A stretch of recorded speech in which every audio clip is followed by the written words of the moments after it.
I just opened my Red Bull and had to put it down. You want to get a sip before we start? Right. You want get that jolt? You good? I'm good. It's not, I mean, it's I can't not promise I'm not going to yawn. You need some CPR?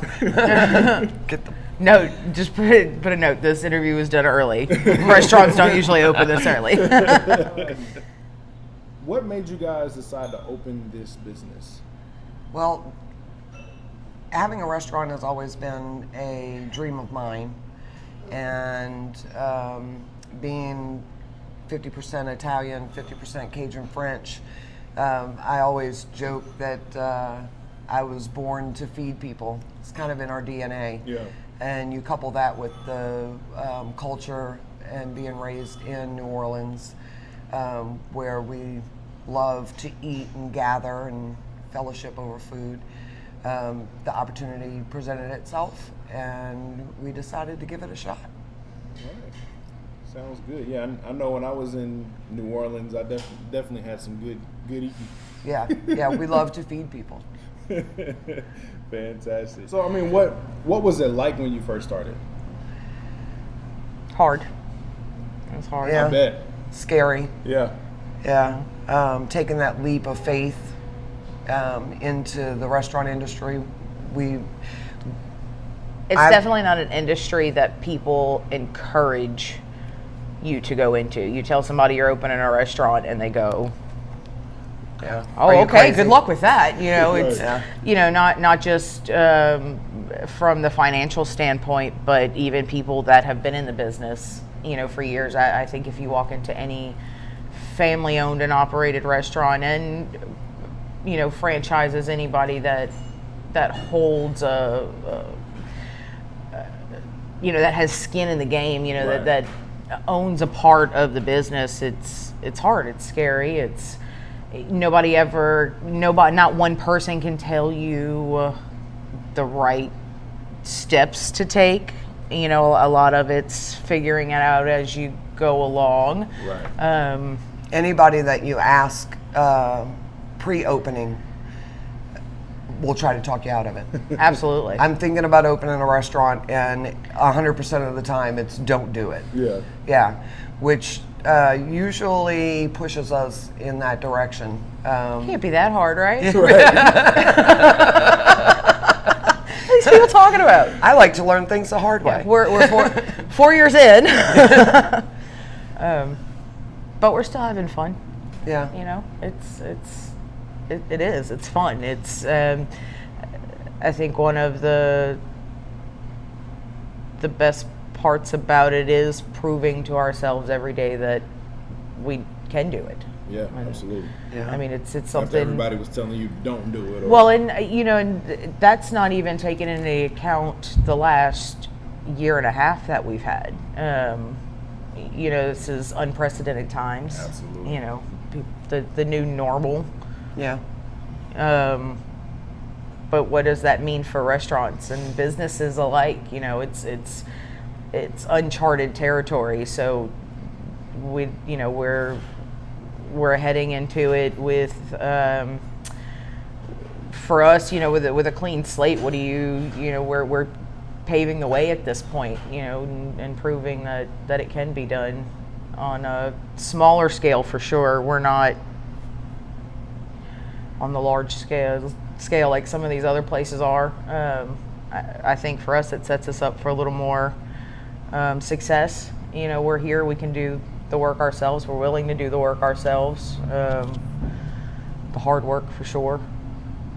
what motivates you to do that hard work? For me, it's, well, I don't know. That's a difficult question. I've always been a self-motivated person. Okay.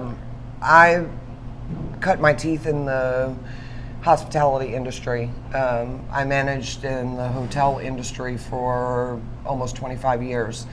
And some of those hotels were big box brands that had food and beverage outlets. Fortunately, Christy followed in my footsteps and got into the hotel business young herself. And I think that the exposure that both of us got to not only customer service, but also the event planning, party planning, wedding receptions, banquets. That's what we really enjoyed, was getting the big group businesses together or pieces of business together and organizing from beginning to end the events that usually mark milestones and special occasions in people's lives, and sharing that with them has probably been our biggest blessing, being on this end of the service industry. We're from New Orleans. We like to throw parties. Yeah. Always looking for a reason to party. Fantastic. That, and as far as the motivation goes, I think for us, doing it so many years for other people, people that we never met. I worked for some pretty big name hotels, so did Mom. I started in family owned and operated food businesses though, so I saw that side of that too, but for so long we were willing to do it for everybody else, and we were given an opportunity to do it for ourselves, and I think that that motivates me anyway. We'll wake up and go to work, and work 10 hours a day for a paycheck and nothing more. Here the paychecks might not be so great, but it's for nobody but us.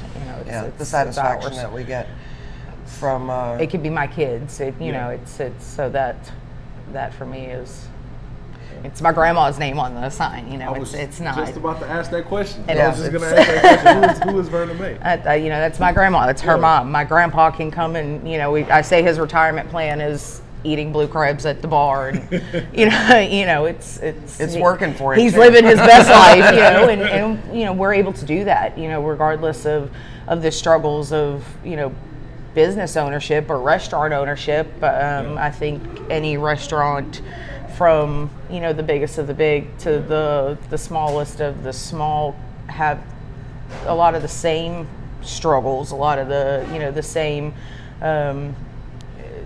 things they have to work through, hurdles, staffing, supplies, things like that. Again, it's all changed in today's climate, but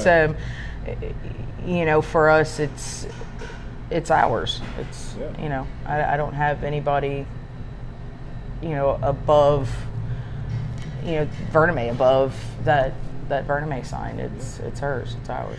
But I know you guys are from New Orleans. Like, what made you move to Houston? We moved to Houston. We moved to Houston in '99. Okay. And that in itself has a lot to do with why we're here today with the restaurant.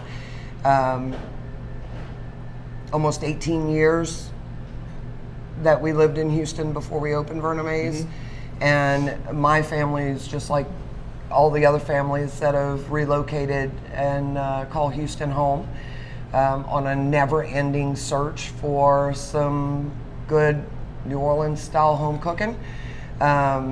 Always led us back to our own kitchens. Yeah. And that's one of the things that charms people the most, especially the transplants out of New Orleans, is the fact that they can come here and it makes them feel at home. They feel like they've stepped into any place along the road in the French Quarter. The atmosphere, the people, the family environment.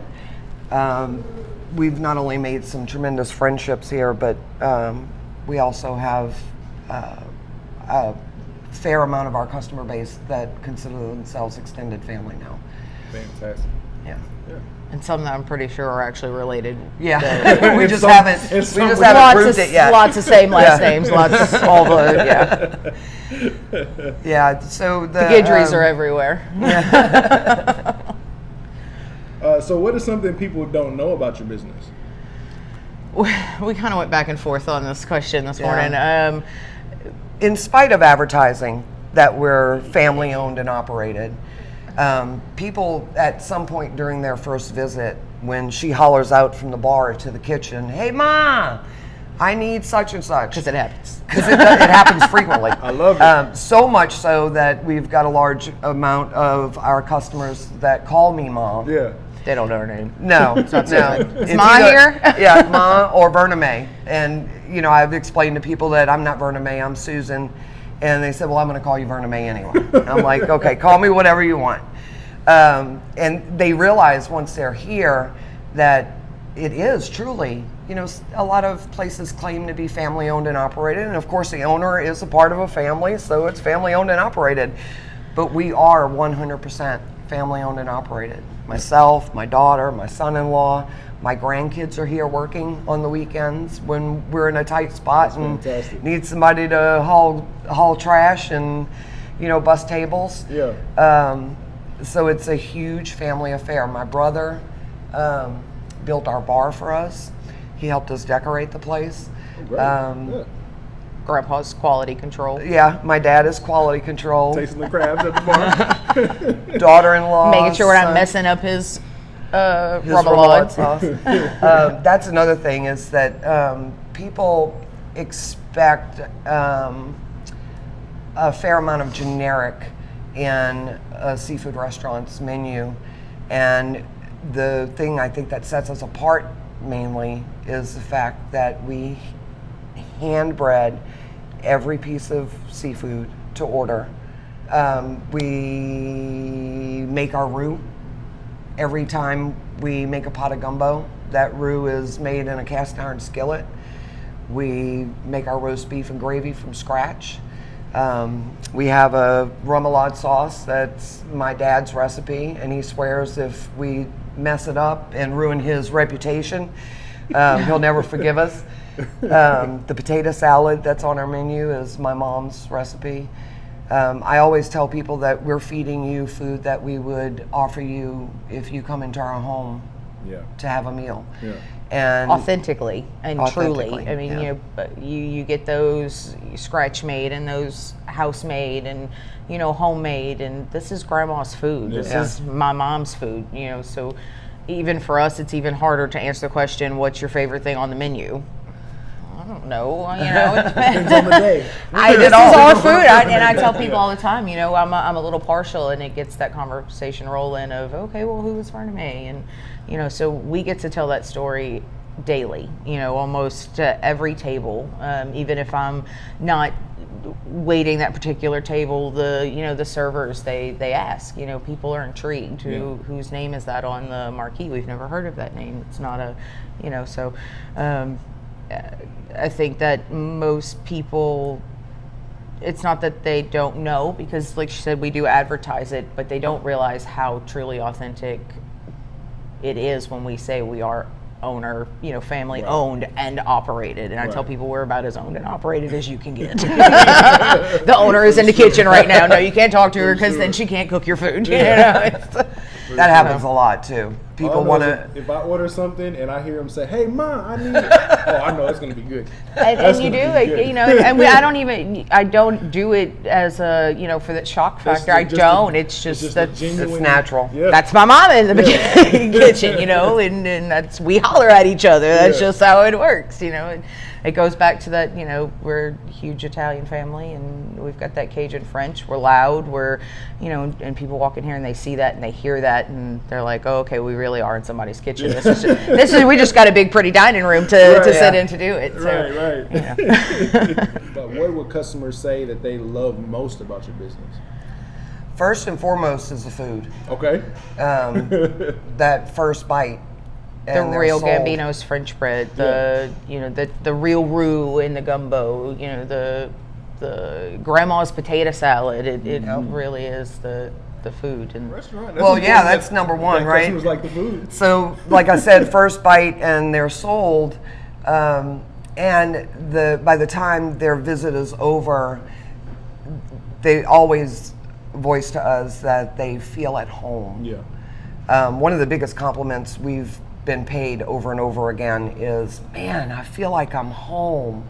Thank you so much. You brought me back home to my grandma's kitchen. Yeah. Or, you know, this gumbo tastes just like my mom used to make, or my grandma used to make, or I haven't had real French bread on a po' boy sandwich since I moved to Houston, you know, X number of years ago.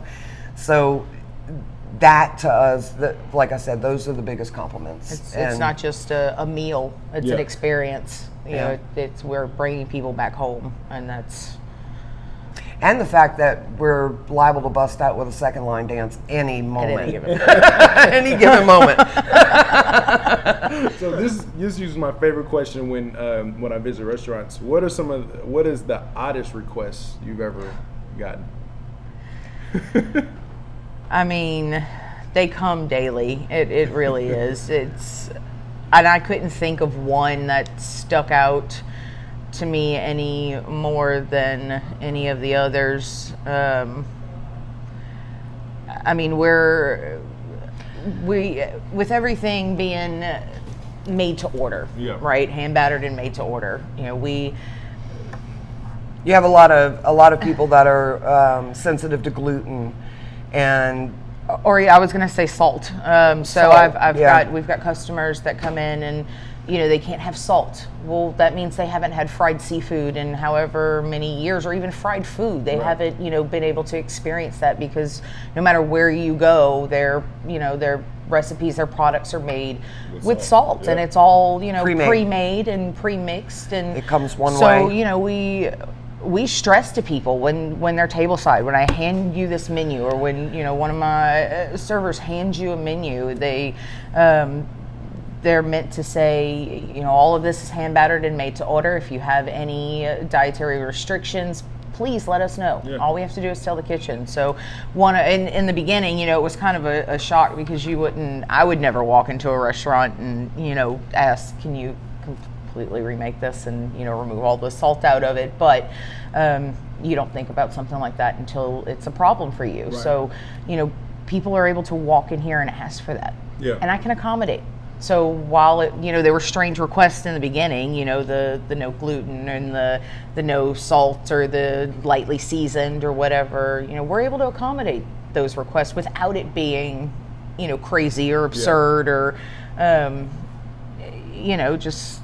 And we tell people, even for like the catering, we don't have a catering menu, because we're like, look, if it's something you're wanting, we're cooks. Yeah. We'll cook we it. were raised in the kitchen. You know, if we don't have a recipe, I'm sure we can find one. So, you know, we live for the crazy requests. I think we live for those. That's awesome. Now it drives our cooks crazy, of course. You know, but it's we're able to do it, and Yeah. I think that really sets us apart from a lot of the big box places that can't change those recipes, Right. you know. And it's not about us changing our recipes. For us, our recipes are about feeding family, and feeding family, you've got, you know, Yeah. many different tastes. And so, you know, if I can give somebody comfort food, like a big fried platter worth of seafood and no salt in it, so that they're able to eat it guilt-free, and Right. then absolutely, Yeah. that's, you know, we love to accommodate.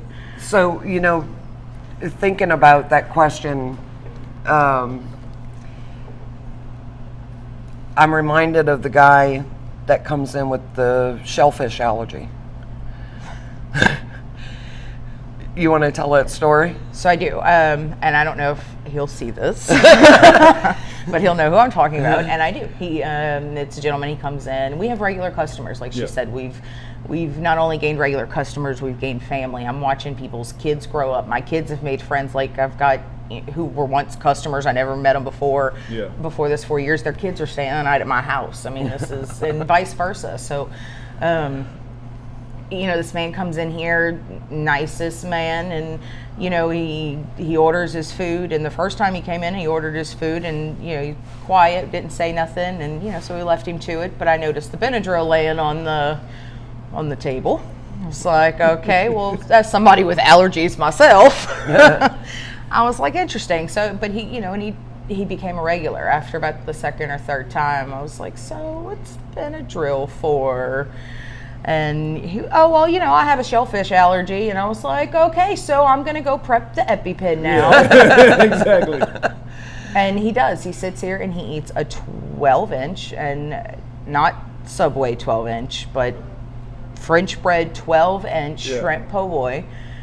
And like he's never eaten a shrimp po' boy in his life, or like it's going to be his last one. And he takes his Benadryl and he goes on without his day, and we see him the next Tuesday. You know, it's So I'm like, okay. He said it's worth the risk. So I'm not an odd The benefit request. is worth the It's risk. gotta be. So I guess we can put that as an odd request. Please prep your EpiPen so that I can eat this and not go into anaphylactic shock. Like If I fall out of the booth, you know why. Okay. I've got a shellfish allergy. We've got you. So 911 is on standby, and we've got an EpiPen in the office now.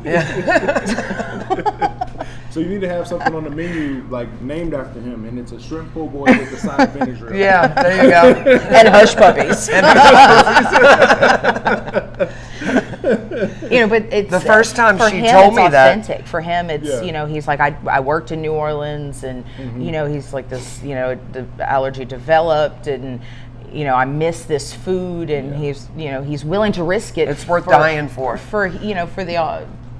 For what it is, not for everybody, but because it's real, because it's authentic. He's like, no, this is. So It's worth the risk. The shrimp po' boy is to die for. To die for. Literally. So I know you guys moved to Houston in '99. Did you always live in Cypress? Did you always choose Cypress? What made you choose Cypress to open this location? So, being in the hotel business, I moved to Spring initially. And then from Spring, I went to I-10, and then we went to Richmond. I moved so many times. Yeah. And it was moving closer to the location that I worked at. Yeah. And then I would get transferred across the other town. I went to El Campo for work. I've been to LaPorte for work. I mean, an hour and a half, 2 hours on the road for a commute was nothing. Right. I mean, you don't blink at it living here in Houston. We lived in Sugarland when my oldest son was born. So we have Stafford, we've lived all over. Yeah, all over. I met my husband 12 years ago. We've been married 12 years, and he lived in this area. Okay. So that's what brought me here. He's lived in Houston all his life. And then when Christy and her family moved here Moved back here. They wanted to be in the same area so that, the family support unit. And that's really how we found this location. Christy moved from the Windsong subdivision where I currently live to across Highway 6 right here off of West. And driving over to see her new house, one day I noticed that this building was for lease. And we had just started to toy with the idea of possibly finding a location to open a small little family-owned restaurant, looking for like 12 to 1,500 square feet, and I wound up with 4,200. Yeah. So that's what brought us to this area, and now I'm happy to say that my commute is 9 minutes. There we go. From doorstep to doorstep. And Christie's is even less because Yes. she's right over here at past Highway 6. Yes. And that's really what makes it much more enjoyable for us, is that the people that we see come through those doors are the same people that my grandkids are going to school with. Yeah. And the same people that I see when I go to Kroger. I can't go to the grocery store. Verna Mae! Like, please just let me buy my kids frozen pizzas and beef. I done fed everybody all this homemade food. I'm just going home to cook these frozen pizzas. Yeah. We try to go incognito everywhere we go. The produce guy at Kroger a couple of weeks ago said, "I know you." Like, oh my God. Yep, that's me. Can I please just buy these potatoes? We didn't want to be local celebrities for sure. Yeah, we have gained some level of celebrity. But this is our home. I mean, Yeah. like she said, my kids are in these schools. Yeah. And we love Cypress. I love the schools. I love the people. I mean, it's community. I would have never thought there was as many New Orleans natives in this Yeah. area as there are, but it's a pretty concentrated population. Yeah. I would say, and they find us and we find them, and we've developed families. It's Absolutely. For us, it's no longer just a restaurant. This is a place of community for us, and Yeah. we love giving back to the community. I think that's one more thing that a lot of people don't know about us. Is we are about the community. We love giving back to the schools. We love participating in spirit nights and, fundraisers and, all that fun stuff. My kids are in sports, so, I know how hard these coaches work. We do specials for teachers year round. In this area, we've got so many schools and so many families are that of teachers and, administration and school, from the bus drivers to the cafeteria workers, Sure. They work hard, especially in a community like Cypress, to keep us going, with all the kids we have in the area. Again, this is a huge area for families. So, we do love to give back. It's not just about New Orleans here. Cypress is our home now and has been for a long time. So that, of course, is important for Verna Mae's too. Is to let people know that we are a part of the community and we hope to be for a long time. Speaking of like just the community in general, so why is it important for people to shop locally? If you don't shop local, then there is no local. You have to have an economy to sustain community. Yeah. If you don't have money in a community if you don't have money staying in a community, then the community is going to leave. I think we see it happen all over the country. Yeah. You get your small towns and, the one big thing shuts down, the one plant shuts down, or, something happens and, what happens? The first thing that happens is people start moving away. So, and I think for us, just since we've been here, watching like the hardware store open and, different businesses come in and out of the shopping center here, when those close, we watch the traffic die down in this area. There's no reason for them to come here. So, when this place is full, then of course the traffic is moving. So, you spend your money where you want to see thrive. Yeah. And if we don't do that for local, then it's not going to thrive. And I think a lot of people don't understand that when you support a local business, you're not only supporting the local economy in general for that business, but you're also supporting a high school student that clocks in here on a daily basis to earn money for his first car or his insurance for his first car. A single mom that's here as a server that is struggling to pay their bills, and it's such a domino effect. Yeah. And one thing I like to say that we're teaching the youth in the area is that they don't want to work in a restaurant for the rest of their life. I know. Stay at school, kids. Stay at school. Go to college. I know for my oldest grandsons, Christy's oldest sons, they absolutely know that they don't want to work in a restaurant. Now, they all want to own the restaurant. Right. They're like, one day we're going to own the restaurant. But they don't, the hard work and the dedication that it takes, that's something that's important to me to teach the youth, is that blood, sweat, and tears will get you where you want to go. Yeah. It's not always easy, but it's definitely rewarding. We've had some wonderful people to work with us to help us build Verna Mae's. They come in and they want to see us succeed.